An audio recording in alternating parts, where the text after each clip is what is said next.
setting, it is morally permissible. Right, like, or if you, like, I would feel better, my conscience, if I was only getting chicken from, like, local farmers as opposed to buying, like, Mass produced.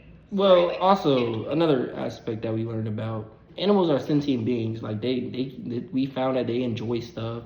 They have stuff. So I mean, if we don't need to kill them, Right. technically we shouldn't kill them. So I guess if we were, if like right now with our technology, we don't need that. That's basically what we learned about. We don't need this, basically. correct. I guess you don't need it, but, like, I just have a problem with mass production because, like, other animals are carnivores and they eat other animals, and that's just a fact of life. So she's okay with the moral angle where maybe Blake and I are not. Right. But anyways, There. yeah, hold on, y'all. But this sounds really about arguments. So let's not get too sidetracked because we have a bigger task on our hands because we have to come up with 3 to 5 arguments in logically valid form, which logically valid form was stating the idea, then stating the 2 premises, and then stating and then coming back to the conclusion, right? So now we have to come up with new arguments for or against raising animals to kill them for food. So, well, Sage has already stated one that she thinks that it's morally okay. Permissible. It's morally permissible to raise animals for food if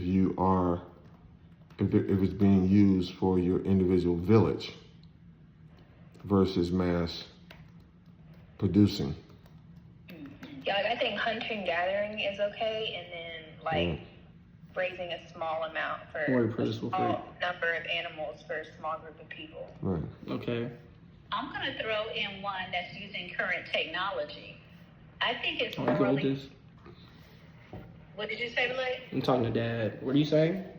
Did you capture what Sage's argument is? No, can you say it again? It is morally permissible to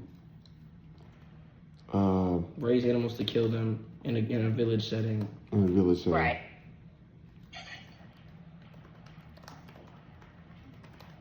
I'm going to say, tell me when you're ready. Hold on a second.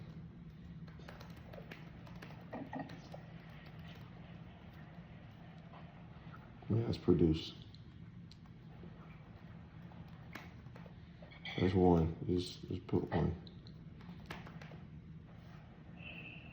All right, go ahead, Laura.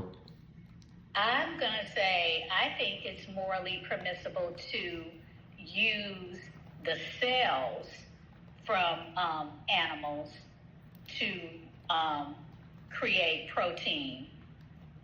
But I guess that has nothing to do with raising them and killing them, huh? No. Okay, sorry. Or unless, are you still killing the animal to use their cells? No, you're not, because you're literally using all of their cells to create their flesh, like in protein dishes. It's selling in California right now. We could try, but remember, we after this we have to put these in logically valid form. So we could try to do that. It just might be a little difficult. Well, but it has nothing to do with raising and killing animals, because the point is they're not raising and killing animals. They're growing the flesh from animal cells in labs to create chicken breast, So you could say that you don't need to raise and kill animals because you can literally just take their cells without killing them to get protein. Right. Well, yeah, like I don't know where they're getting. Well, maybe they sacrifice, some animals, 1 or 2, whatever the case may be, but when they have those animals, which they already have the cells, so maybe they killed those animals, or I don't know if the animals naturally died. I don't know how they're getting these cells. Or maybe, I don't know, if at birth, do they have the placenta and all that type of stuff that they have that they can? Yeah, I don't know about the technology, but yes, they're. So basically, the argument is it is morally permissible to use animal cells and DNA for protein and nutrients. Animal protein, yes. So it is morally permissible to use animal cells to create animal protein for human consumption.